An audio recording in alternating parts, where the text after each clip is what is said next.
بسم اللہ الرحمن الرحیم۔ اللہ اکبر کبیرہ والحمد للہ کثیرہ وسبحان اللہ بکرۃ واصیلا۔ السلام علیکم ورحمۃ اللہ وبرکاتہ۔ چینل کے ناظرین، اس وقت میں بہت خوبصورت بات آپ کے ساتھ شیئر کر رہی ہوں، اور ساتھ ہی ربیع الاول کے حوالے سے اب جو یہ ٹاپک ہے وہ چلے گا انشاءاللہ تعالی۔ آپ سب نے قصیدہ بردہ شریف کے بارے میں سنا ہوا ہے، تو آج اسی کے بارے میں پہلے تھوڑی سی جو اس کی ہسٹری ہے، وہ تاریخ جو ہے وہ بیان کرتی ہوں، اور ساتھ پھر انشاءاللہ تعالی اس کے تمام اشعار کا اردو ترجمہ آپ کے ساتھ شیئر کروں گی۔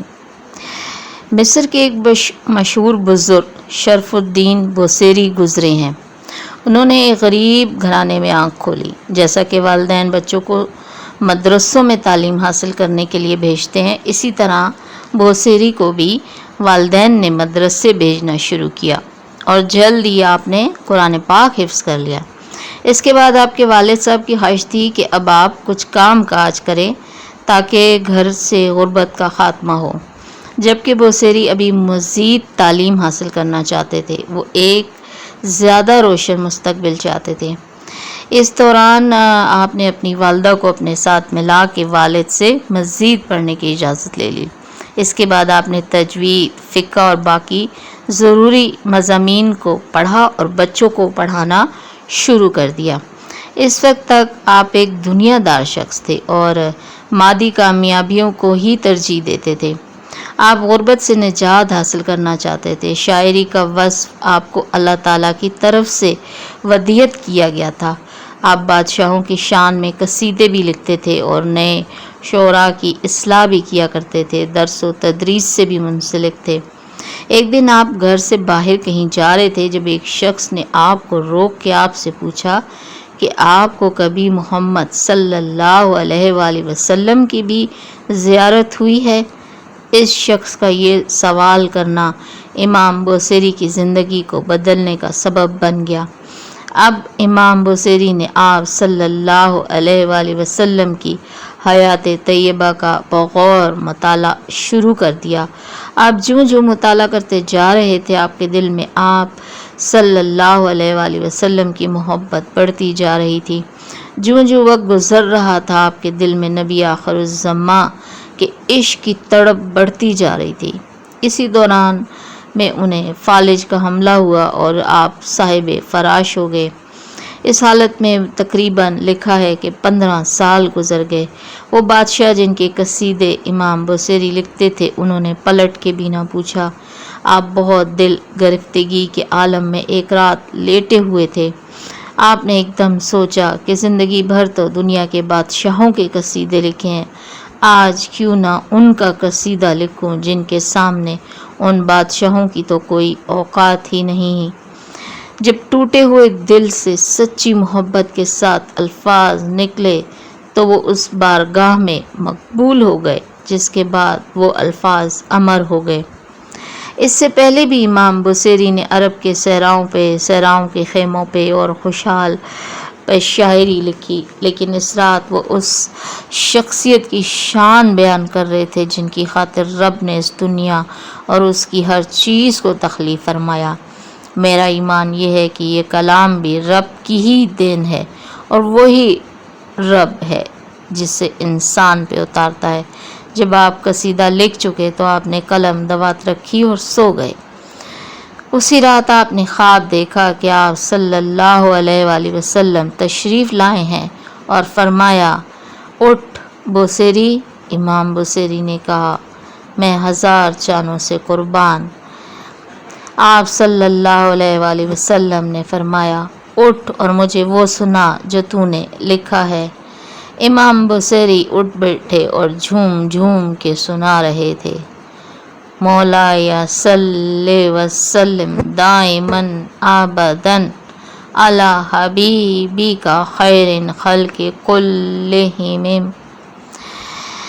آپ نے پوری جو قصیدہ لکھا وہ حضور پاک کو سنا دیا، اور اس کے بعد کیا ہوا کہ حضور پاک صلی اللہ علیہ وسلم اتنے خوش ہوئے کہ اپنی ایک چادر جسے بردہ یا بردہ کہا جاتا ہے اتار کے انہیں مرحمت فرمائی اور ان کے جسم پر ہاتھ پھیرا۔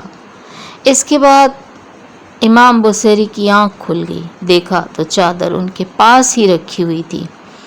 وقت دیکھا تو تہجد کا تھا اور امام بصیری 15 سال کے بعد حشاش بشاش صحت مند اٹھے۔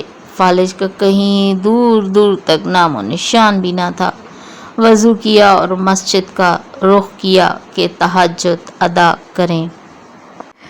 جیسے ہی آپ گھر سے باہر نکلے تو اس زمانے کے قطب الاقطاب جناب شیخ ابو الرجا آپ کو اپنی طرف آتے نظر آئے۔ یہ دیکھ کر ابو الرجا فرمانے لگے کہ امام وہ قصیدہ سنا جو تم نے حضور پاک صلی اللہ علیہ وسلم کی مدح میں تالیف کیا ہے۔ چونکہ آپ نے وہ قصیدہ اسی رات لکھا اور اسی رات خواب میں سنایا تو آپ بہت حیران ہوئے اور آپ نے پوچھا کہ آپ کون سے قصیدے کی بات کر رہے ہیں؟ تو ابو رجا نے فرمایا کہ وہی قصیدہ جو آپ نے حضور پاک صلی اللہ علیہ وآلہ وسلم کو سنایا۔ تو آپ کو اور حیرت ہوئی۔ آپ نے فرمایا کہ میں نے تو وہ قصیدہ حالت خواب میں حضور پاک صلی اللہ علیہ وآلہ وسلم کو سنایا اور نہ ہی کوئی شخص میرے پاس آیا اور نہ ہی میں نے اس کے علاوہ کسی کو سنایا۔ تو ابو رجا نے جواب دیا کہ اے بصیری، یہ قصیدہ جب تم حضور پاک کو سنا رہے تھے تو میں بھی اسی دربار میں موجود تھا اور حضور پاک نے بہت خوش ہو کر تمہیں ایک بردہ بھی عنایت فرمایا ہے۔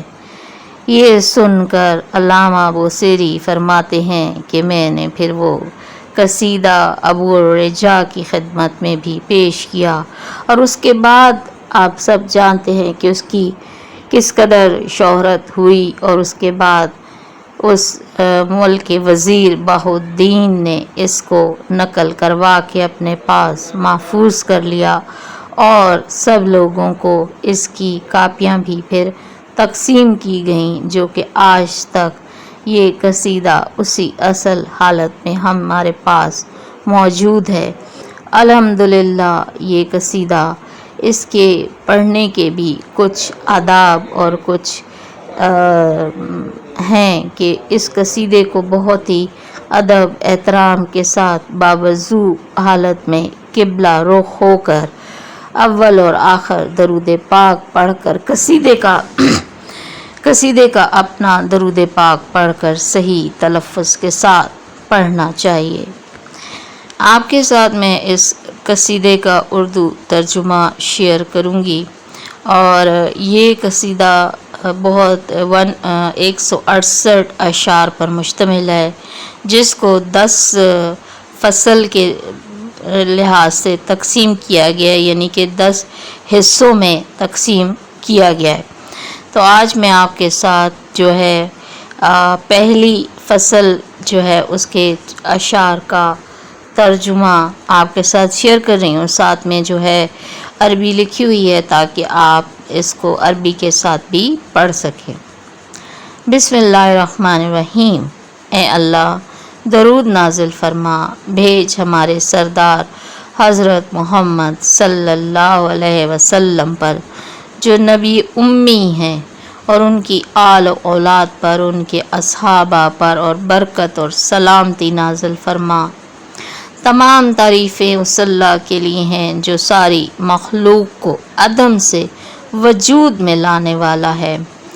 پھر کامل درود ان پر جن کو منتخب کر لیا گیا تھا زمانہ قدیم ازل سے۔ میرے مولا، تو درود و سلام نازل فرما ہمیشہ ہمیشگی کے لیے اپنے پیارے محبوب صلی اللہ علیہ وسلم پر، جو کہ ساری مخلوق سے بہتر ہے۔ پہلی فصل رسول اللہ صلی اللہ علیہ وسلم کے عشق و محبت کے بیان میں۔ کیا تو ذی سلم والے ہمسایوں کی یاد میں ایسا رو رہا ہے کہ آنکھوں سے اشک و لہو مل جل کر بہہ رہے ہیں، یا کاظمہ کی سمت سے تیز ہوا چل پڑی ہے، یا عزم کی جانب سے گھپ اندھیرے میں آسمانی بجلی چمکی ہے؟ بھلا تیری آنکھوں کا ماجرا کیا ہے کہ ان کو تو رکنے کا کہتا ہے تو وہ اشک بار ہو جاتی ہیں، اور تیرے دل کا کیا ماجرا ہے کہ تو اس کو ہوش میں آنے کا کہتا ہے تو وہ بے خودی میں مبتلا ہو جاتا ہے؟ کہ عاشق یہ گمان رکھتا ہے کہ محبت چھپی رہے گی؟ اشک بہائے رواں اور دل سوزاں کی کیفیت میں اگر عشق نہ ہوتا تو کھنڈرات پر تو اشک باری نہ کرتا، اور نہ ہی بان کی لکڑی اور جھنڈے کو یاد کر کے تو بے چین ہوتا۔ بھلا تو اس محبت کا انکار کیسے کر سکتا ہے؟ تیرے خلاف جس کی گواہی اشک و مرض سچے گواہ دے چکے ہیں، اور بےتابی نے تیرے رخساروں پر اشک اور صنف کی لکیریں ایسے نمایاں کر دی ہیں جیسے گل زرد و انم درخت کے سرخ پھول۔ جی ہاں، میرے محبوب کے خیال نے آ کر مجھے بے چین کر دیا ہے، اور محبت لذتوں سے قبل بے چینی کو پیش کرتی ہے۔ اے مجھ کو بنو عذرا جیسی خالص محبت پر ملامت کرنے والے معاف کر۔ اگر تو انصاف سے کام لیتا تو مجھے ملامت نہ کرتا۔ میری حالت تجھ کو معلوم ہو چکی ہے، میرا راز نہ چغل خوروں سے چھپا ہوا ہے، اور نہ ہی میری بیماری یعنی محبت ختم ہونے والی ہے۔ تو نے اخلاص کے ساتھ مجھے نصیحت کی ہے، لیکن میں وہ نصیحت نہیں سنتا، کیونکہ عاشق ملامت گر لوگوں کی باتیں سننے سے بہرا ہوتا ہے۔ میں نے اپنی ملامت کے بارے میں بڑھاپے کی نصیحت کو بھی تہمت زدہ سمجھا، حالانکہ بڑھاپا نصیحت کرنے میں تہمتوں سے بری ہے۔ یہ پہلی فصل ہے، انشاءاللہ آپ کے ساتھ باقی آہستہ آہستہ باقی جتنی بھی ہیں وہ شیئر کرتی رہوں گی انشاءاللہ تعالی۔